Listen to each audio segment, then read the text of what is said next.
Hey everybody, this is a real quick video to show you how to do a hard reset on your PlayStation 5.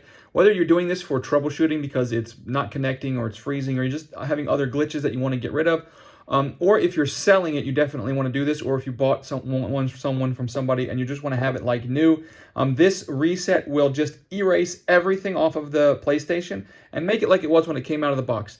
It's real easy to do. All we're going to do is we're going to go up with it on. We're going to go up to the settings menu up at the top right up there.